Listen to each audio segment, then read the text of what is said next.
Bonjour, je m'appelle Catherine Gaucher, je suis dermatologue et aujourd'hui nous allons parler de la cellulite et des différents moyens pour la traiter. La cellulite apparaît sur des corps et chez des gens qui ont tendance à faire ce qu'on appelle de la rétention d'eau en général, mais pas sur toutes les zones du corps, sur certaines zones qui sont des zones hormonodépendantes généralement.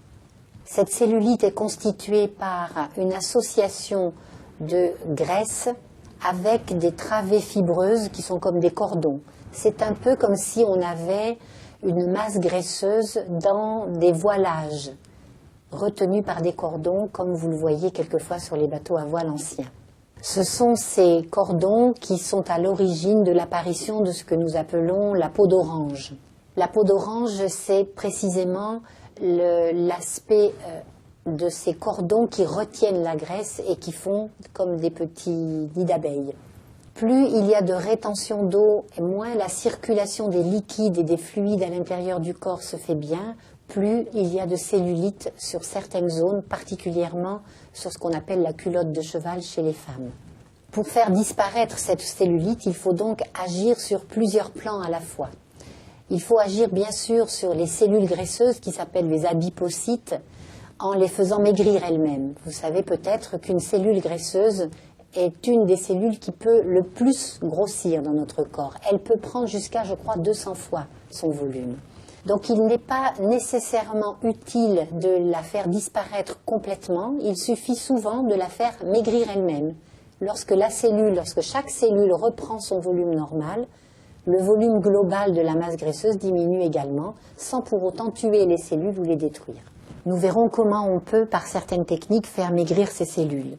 Par ailleurs, il faut aussi agir sur les travées fibreuses qui sont comme des cordages. Et ces cordages, il faut les assouplir et les étendre un petit peu pour ne pas que ça tire et que ça fasse cet aspect peau d'orange. Ça, ce sera l'occasion d'autres techniques dont nous allons parler plus tard. Pour faire mincir les cellules, on peut agir par l'intérieur et par l'extérieur. Il faut agir par l'intérieur sur tout ce qui va améliorer la circulation des liquides dans le corps et en particulier dans cette zone.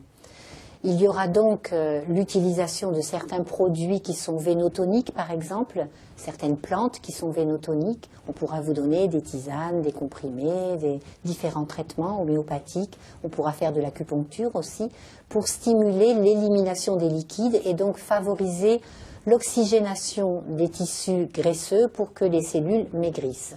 Et par voie externe, on peut aussi faire maigrir ces cellules en les chauffant. Et on les chauffe jusqu'à un point qui est en deçà, bien sûr, de leur mort, c'est-à-dire qu'on ne va pas les tuer, mais qui suffit à les faire fondre en quelque sorte. Et ça, c'est l'apanage de la radiofréquence, de certains ultrasons et de la carboxythérapie.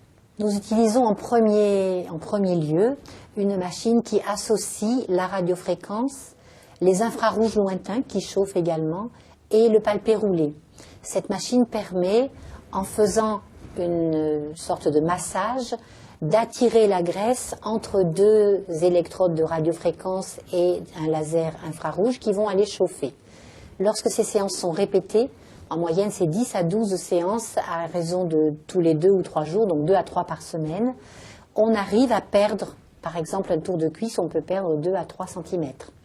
Un tour d'abdomen, on peut perdre 4 à 5 cm. Il faudra aussi associer une technique qui s'appelle l'aquadrainage. Il s'agit de se mettre dans une piscine sur un vélo qui est accroché au fond de la piscine et de pédaler dans l'eau.